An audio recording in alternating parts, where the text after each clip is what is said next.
Hello, everybody, and happy Friday. We have the weekend here coming up, so I'm sure a lot of you are gearing up for that. I just wanted to do our live this Friday for talking about rentals. So that's the focus for this week. And the best way for me to do this is actually share with you my own story, right? How I got into rentals, especially because it's kind of a unique way on how I did this.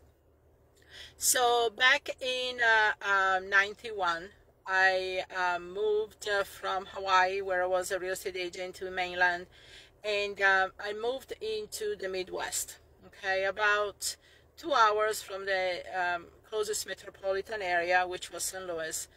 And I wanted to also create passive income because at that point in my life, I had two small children.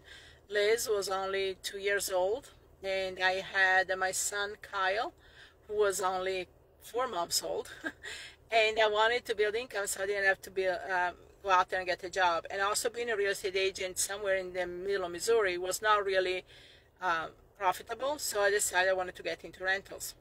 And the first thing I wanted to do also, I wanted to create at least $5,000 a month in residual income, passive income, within a year. Okay, so I put myself that type of task and goal.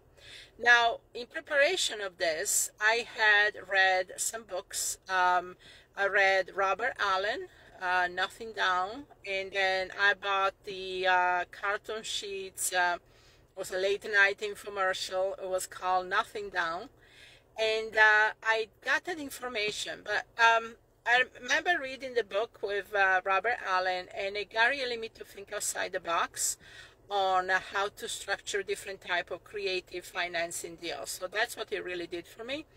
Then with carton sheets, I remember there is one part of the training, actually the beginning, it said quick start, was a quick start bonus VHS tape.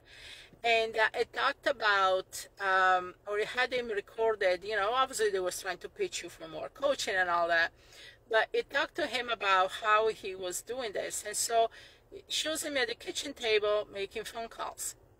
And when he talked about making phone calls, he was getting the Sunday paper, right? Because there was no internet in 91. So he was getting the Sunday paper, and he was circling any properties that were for sale, for rent, that type of thing. And then he was calling up the owners and asking them how, I see that you're trying to rent your house or your condo, whatever, at this and this address, and I was just wondering if you might be interested in selling it in the future. And if I said yes, then he would have a brief conversation, and basically what he was trying to do is a lease option to buy. Okay.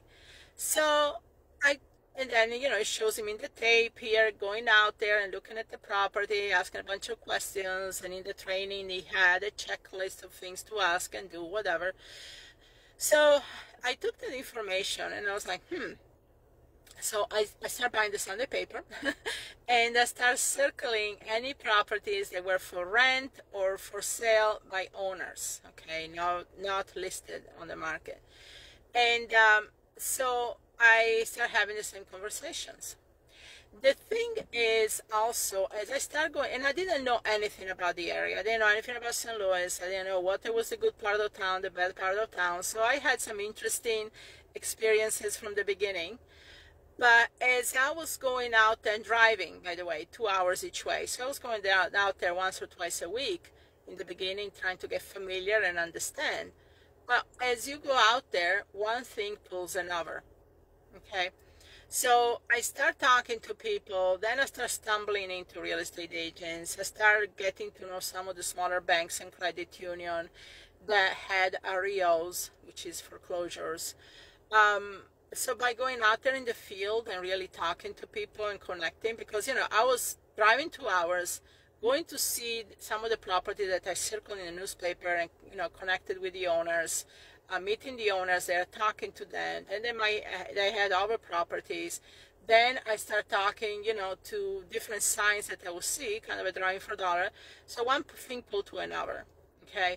So it started that way, and soon enough, I was also taking over some of the areas from the banks, especially in the, I would say, not the best parts of town, because the banks are willing to give me amazing deals. Like I had one 5-unit building, the bank gave me 100% financing. They just wanted off their hands because it was getting vandalized.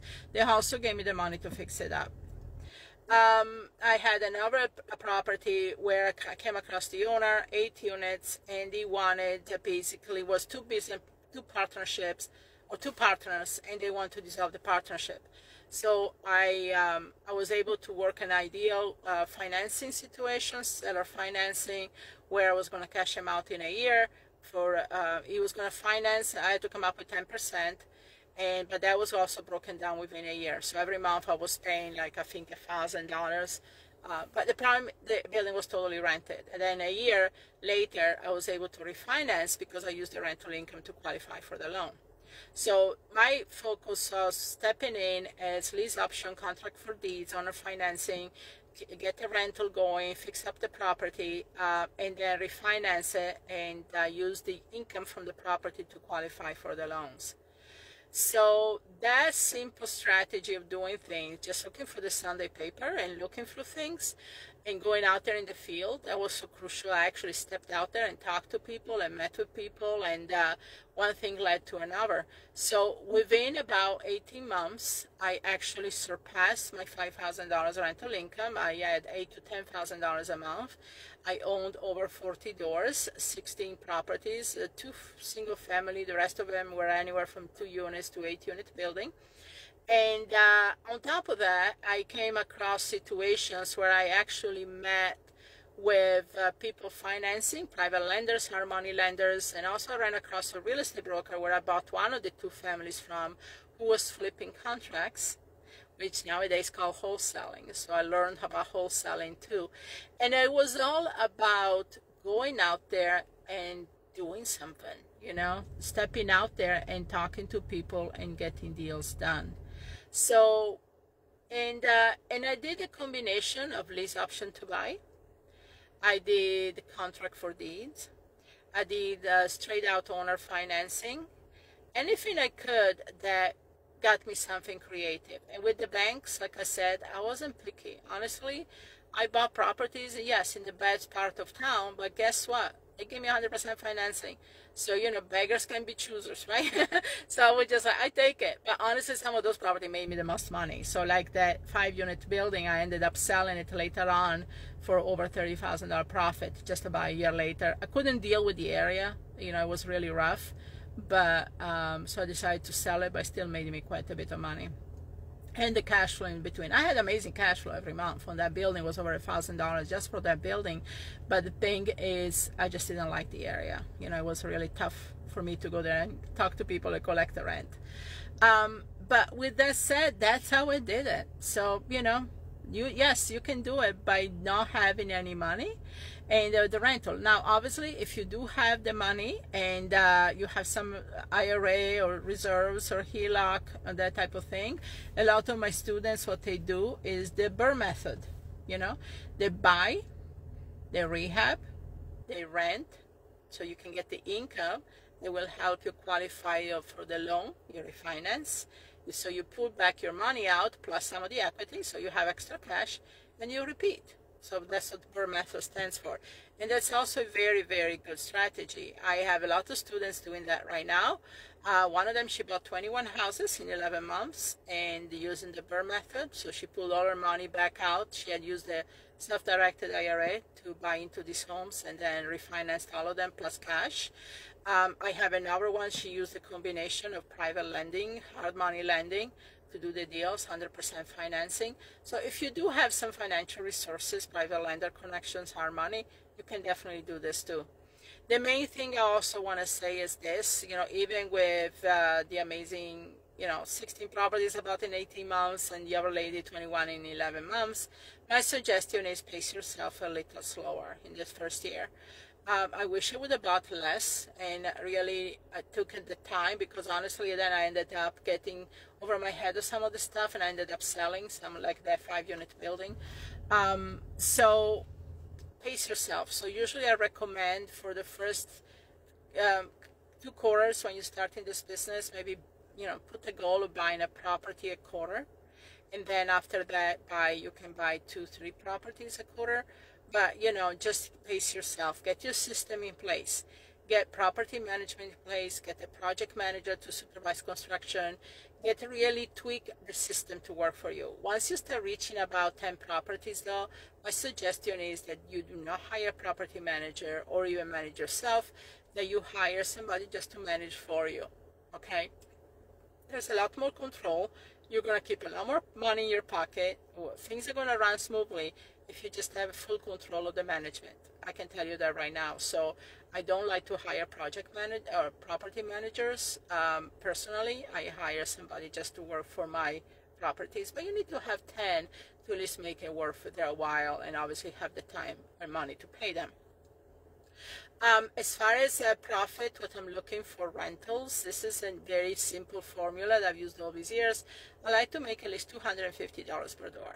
300, 250, 300. So meaning if it's a single family, it's going to be about 300. I'm using single family, I like to make a little more, maybe 300 to 400. If it's a duplex, 500, 600. If it's a 4-family, $1,000 for 4 doors, and so forth. So that's my rule of thumb to do it. I don't use cap rates, GRM, all the stuff. That's great. But most of the property that I buy, I put very little to no money down anyway, so I don't have to worry too much about ROI. How long is it going to take me to recoup my cash investment? That's not really how I work. The main thing I do is also I do a lot of refis, right? So that's really free money. I'm not paying anything to get the money. It's, so that's the thing that I'm not worried about cash on cash return or ROIs. I'm worried more about the cash flow I get every single month from that property.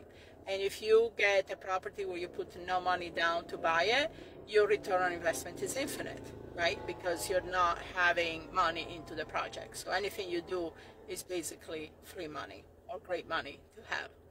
So hopefully this helped you understand a little more the cycle of how I did rentals. I mean, anybody can go out there and do rentals by using bank financing and putting 20% down, right? I mean, yeah, you can do that, but that's not how I did it, and that's not how I built up my business. And even now, I don't like to put money down on rentals unless I know I can refinance and get my money back and more within 6 months to a year. So hopefully that helped you out, and put any comments after the video about if you have any questions. And I know we shared the PDF a few days ago about rentals, kind of giving you a master plan, because the other thing I did with the rentals is that I paid them off within 10 to 15 years from when I started. So there is a way I did that by reinvesting the rental into paying down the mortgages. And I lived off the wholesaling. So wholesaling was actually, I call it my ATM machine. So it was my actual cash in the pocket every month, and I just used the rental income to pay off the mortgages so that I could live that basically mortgage free. So a lot of you are looking to do that as well. So hopefully this was helpful, opened up your eyes to a little more possibilities, and I welcome any comments and questions below the video. And I will talk to you soon. Have a great weekend.